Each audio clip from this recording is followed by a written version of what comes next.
Law of dots with Karan Singh. Hello friends, कैसे हैं आप लोग। तो आज की इस वीडियो का टॉपिक है मैलिशियस प्रोसिक्यूशन। जब कोई पर्सन किसी दूसरे पर्सन पे बिना किसी प्रॉपर मोटिव के कोई फॉल्स एक्यूजेशन लगाता है तो वो मैलिशियस प्रोसिक्यूशन कहलाता है। चलिए बात करते हैं इसके एसेंशियल्स की। इसके 5 एसेंशियल हैं। पहला, डिफेंडेंट ने प्लेंटिफ पर एक्यूज होने का आरोप लगाया हो। दूसरा, आरोप बिना किसी रीजनेबल और प्रोबेबल कॉज के लगाया गया हो। तीसरा, डिफेंडेंट ने मैलिशियसली एक्ट किया हो। और चौथा, जिसमें प्रोसीडिंग्स प्लेंटिफ के फेवर में हो। और वहीं पांचवा और सबसे आखिरी एसेंशियल ये कहता है कि डिफेंडेंट के इस मैलिशियस प्रोसिक्यूशन के चलते प्लेंटिफ को डैमेजेस फेस करना पड़े। फर्स्ट एसेंशियल, नरेंद्र नाथ रॉय वर्सेस बसंता दास बैरागिया ILR 1929। इस केस में डिफेंडेंट के घर में चोरी होती है और वो पुलिस को ये कहता है कि उसे प्लेंटिफ पे शक है। डिफेंडेंट के इस शक के चलते पुलिस प्लेंटिफ को अरेस्ट कर लेती है। चोरी के कोई भी सबूत नहीं मिलने के कारण प्लेंटिफ को छोड़ भी दिया जाता है। इस पूरे इंसिडेंट्स के चलते प्लेंटिफ मैलिशियस प्रोसिक्यूशन का सूट फाइल करता है डिफेंडेंट के खिलाफ, जिसके चलते कोर्ट ये हेल्ड करती है कि प्लेंटिफ को कोई भी रेमेडी प्रोवाइड नहीं की जाएगी, क्योंकि पुलिस ने as a statutory authority act करते हुए प्लेंटिफ को एज अ सस्पेक्ट अरेस्ट किया था, जिससे वो मैलिशियस प्रोसिक्यूशन कंसीडर नहीं होता है। सेकंड एसेंशियल, गिरजा प्रसाद शर्मा वर्सेस उमाशंकर पाठक ऑल इंडिया रिपोर्ट 1973। इस केस में प्लेंटिफ उमाशंकर पाठक पन्ना डिस्ट्रिक्ट में एडवोकेट होते हैं और साथ ही जनसंघ नामक पार्टी के लीडर भी। पन्ना डिस्ट्रिक्ट में खाने की कमी के चलते पार्टी के कुछ कार्यकर्ता भूख हड़ताल पर उतर जाते हैं। डिफेंडेंट सब इंस्पेक्टर गिरजा प्रसाद को डिप्यूटेड किया जाता है कि वो क्राउड को कंट्रोल करेंगे। उसी दिन डिफेंडेंट सब इंस्पेक्टर गिरजा प्रसाद की रिवॉल्वर से गोली चलती है, जो कि शायद आकस्मिक मानी गई है। इस बात को लेकर के वो FIR दर्ज करवाते हैं, जिसमें उनका कहना होता है कि कुछ लोगों ने आकर उन पर हमला किया और उनकी घड़ी भी छीन ली गई और प्लेंटिफ उमाशंकर पाठक ने भीड़ को उकसाया उनको मारने के लिए, जिसके चलते प्लेंटिफ को अरेस्ट कर लिया जाता है, लेकिन बाद में उनको छोड़ दिया जाता है, जिसके बाद वो 4 लोगों पर मैलिशियस प्रोसिक्यूशन का सूट फाइल करते हैं। फर्स्ट, सब इंस्पेक्टर गिरजा प्रसाद, जिन्होंने FIR लिखवाई।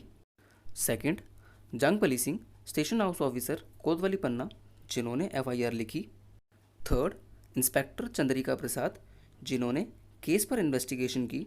फोर्थ, शंभू प्रसाद, जो DPP थे पन्ना डिस्ट्रिक्ट कोर्ट के, जिसके बाद कोर्ट ये हेल्ड करती है कि डिफेंडेंट सब इंस्पेक्टर गिरजा प्रसाद ने मैलिशियसली एक्ट करते हुए और कानून को अपने हाथ में लेते हुए प्लेंटिफ उमाशंकर पाठक को मैलिशियस प्रोसिक्यूशन के जुर्म में फंसाने के लिए लायबल होते हैं, और बाकी के डिफेंडेंट जो कि सब इंस्पेक्टर गिरजा प्रसाद की इस कॉन्स्पिरेसी का हिस्सा नहीं होते हैं, जिसके चलते वो लायबल नहीं होते हैं। Third essential, Abdul Hamid versus Harbansh Choubey all India report 1974।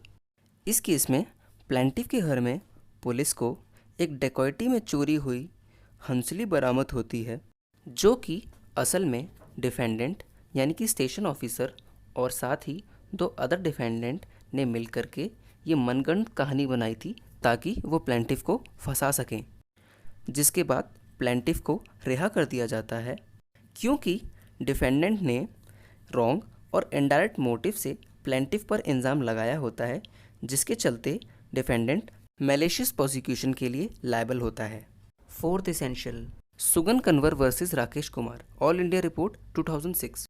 इस केस में डिफेंडेंट प्लेंटिफ के खिलाफ FIR दर्ज करवाता है और कहता है कि प्लेंटिफ डिफेंडेंट के घर में जाता है, उसकी मदर का अपमान करता है और उनको मारता है। ये पूरा वाकया डिफेंडेंट सुनाता है FIR लिखने के दौरान।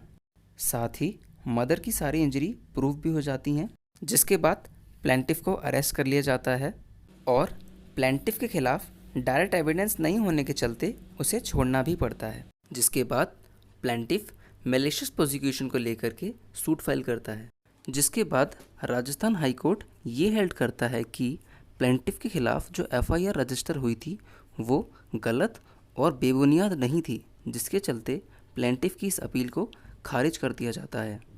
क्योंकि प्लेंटिफ के खिलाफ डायरेक्ट एविडेंस नहीं होने के चलते उसे रिहा किया जाता है। इससे ये साबित नहीं होता है कि वो गुनहगार नहीं है। एक आपराधिक मामले में वादी के बरी होने के बाद वो नुकसान की पूर्ति का हकदार नहीं है। इसका मतलब है कि कोर्ट कहता है एक क्रिमिनल केस से रिलीज़ हो जाने के बाद प्लेंटिफ डैमेजेस क्लेम नहीं कर सकेगा। Fifth essential, Sova Rani Dutta versus Devavrata Dutta, all India report 1991। इस केस में डिफेंडेंट प्लेंटिफ के खिलाफ एक फॉल्स एफआईआर रजिस्टर कराती है, जिसमें वो प्लेंटिफ और उसकी बहन पे ये एलिगेशन लगाती है कि उसकी बहन ने डिफेंडेंट की कान से ईयरिंग चुराई, इंजरी के चलते उसको ब्लीडिंग हुई। डिफेंडेंट ये बात अच्छी तरीके से जानती थी कि उसकी ये झूठी गवाही से पुलिस प्लेंटिफ को अरेस्ट भी कर लेगी।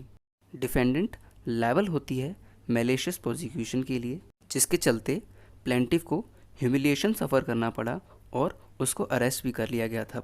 मैलिशियस सिविल प्रोसीडिंग्स, अगर प्लेंटिफ पर कोई रॉन्गफुल एलिगेशंस लगाए जाएं बिना किसी रीजनेबल और प्रोबेबल कॉज के, तो प्लेंटिफ डिफेंडेंट पर सिविल प्रोसिक्यूशन का सूट फाइल नहीं कर सकेगा।